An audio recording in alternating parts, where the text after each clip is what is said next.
से तो बिहार में लगभग 28 एयरपोर्ट्स हैं। बहुत सारे ऐसे एयरपोर्ट्स हैं जो सिर्फ नाम के एयरपोर्ट हैं, काम के नहीं।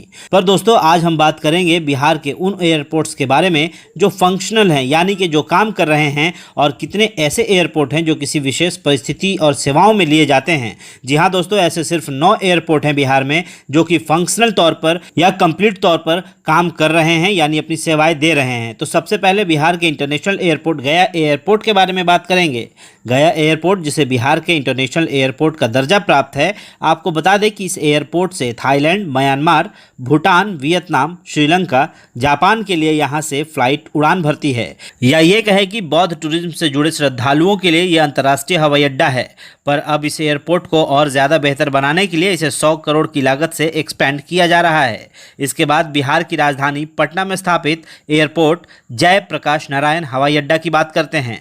वैसे तो यह हवाई अड्डा कहने को बिहार की राजधानी पटना में स्थित है, पर इसका रनवे इतना छोटा है कि इसे अंतर्राष्ट्रीय हवाई अड्डे की सूची में जगह नहीं मिल पाई है, जबकि यह भारत का 14वां सबसे व्यस्त एयरपोर्ट है। तो वहीं यात्रियों की संख्या में लगातार ग्रोथ को देखते हुए भारतीय विमानपत्तन प्राधिकरण हवाई अड्डे के बुनियादी ढांचे के विस्तार और आधुनिकीकरण के लिए कार्य जोरों पर है और बिहार के पटना वाले एयरपोर्ट को और बड़ा करने की कवायद जारी है। तो वहीं अब हम बात करेंगे बिहार के नए और बेहतरीन हवाई अड्डा दरभंगा एयरपोर्ट के बारे में।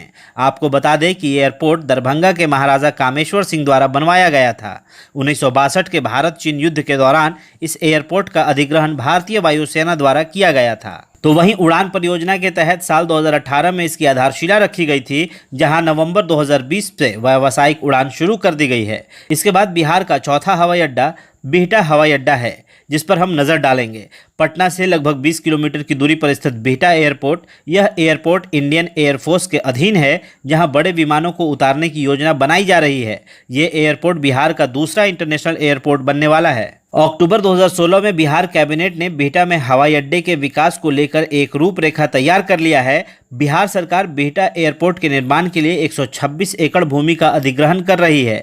तो वहीं भारत सरकार ने एक नए टर्मिनल भवन के लिए 12.17 बिलियन की राशि की मंजूरी दे चुकी है। इस कड़ी में 5वें नंबर पर बात करेंगे मुंगेर हवाई अड्डे की। मुंगेर हवाई अड्डा, जिसे साफियाबाद हवाई अड्डे के नाम से भी जाना जाता है, इस हवाई अड्डे को भारतीय विमानपत्तन प्राधिकरण द्वारा नियंत्रित किया जाता है। जनवरी 2015 में बिहार के पूर्व मुख्यमंत्री जीतन राम मांझी ने इस हवाई अड्डे को विकसित करने और घरेलू उड़ानें शुरू करने की घोषणा की थी। 24 मई 2016 को नवीनीकृत हवाई अड्डे के लाउंज और रनवे का उद्घाटन मुख्यमंत्री नीतीश कुमार द्वारा किया गया था। इसके बाद बात करते हैं मुजफ्फरपुर हवाई अड्डे की।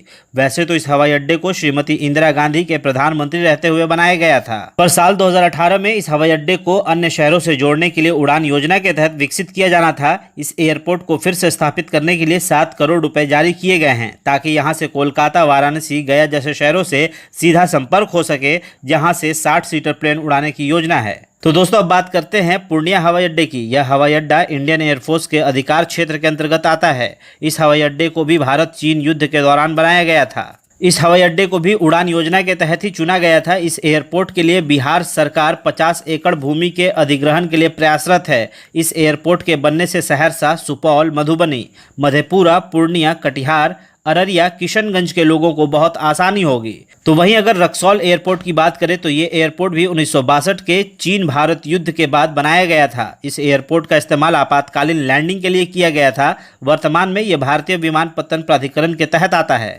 रक्सौल एयरपोर्ट को विकसित करने पर सरकार मन बना रही है। राज्य सरकार 121 एकड़ भूमि की आवश्यकता पर मसौदा तैयार कर रही है। दोस्तों अगर ये 9 एयरपोर्ट बिहार में बनकर तैयार हो जाते हैं तो पूरा बिहार एक दूसरे से कनेक्ट हो जाएगा। जी हाँ, और यहाँ से लोगों का सीधा देश के किसी भी शहर से संपर्क बढ़ जाएगा और ये बिहार के लिए एक बहुत ही अच्छी खबर हो सकती है।